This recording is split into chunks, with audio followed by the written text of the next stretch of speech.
When it comes to the UFC, we all love a good story. Legends are built, careers are immortalized, and sometimes myths are born. But not everything we hear is exactly the truth, okay?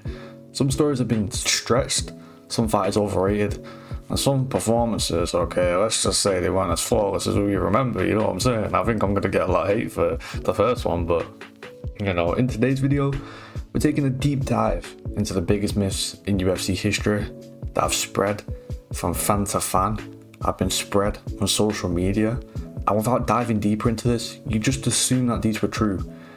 So, straight away, let's get into it. First myth, Cody Garbrandt's UFC 207 performance was one of the greatest of all time. Overrated and a big myth in MMA. The second myth that I got today is that Stipe Miocic is easily the heavyweight GOAT, and you can't even make an argument. So, alright, Stipe, the man regarded as the greatest heavyweight in UFC history. But the thing is, calling Stipe the undisputed easy heavyweight GOAT, that's a straight up myth, okay? It's a little more complicated than most fans are willing to admit. Let's get into the facts straight. Stipe holds the record of the most consecutive heavyweight titles in UFC history. He knocked out the likes of Fabricio Werdum, Junior Dos Santos, and Alistair Overeem. Okay, he also eventually lost to DC to reclaim the belt in their trilogy, proving he's one of the most resilient and adaptable heavyweights the division has ever saw. But here's the issue, man, the heavyweight GOAT debate isn't as clear cut as it seems. If you really want to look at Stipe's best wins, his title defenses are Cain Velasquez, right? Or these are just his title wins. Cain Velasquez, Francis, JDS, and Fabricio. Fabricio is arguably the worst heavyweight champ there's ever been. Straight up. And then, if we look at Francis, okay, he beat Francis. Francis got the better win over Stipe by knocking him out cold in the second round. Francis also has wins over Alistair Overeem and JDS, both at similar times. By the way, JDS and Alistair, when they both beat them, neither were in the prime. Then, Stipe lost to DC. Right, eventually in the second fight, which fair enough, great win, but the third fight, that was not the same DC.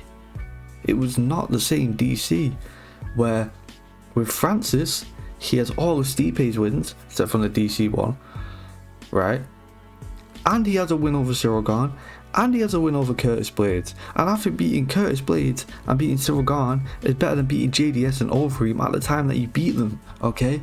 Stipe, saying he's the heavyweight GOAT is not outrageous, but saying there's not an argument, the narrative that's being pushed about how him versus John is easily GOAT versus GOAT, don't be fooled, don't be tricked, okay? Moving on to the third myth. The third myth is that WEC doesn't count.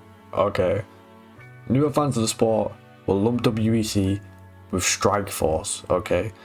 Two completely different things, okay? For years, fighters from the WEC that accomplish things in there have been underrated.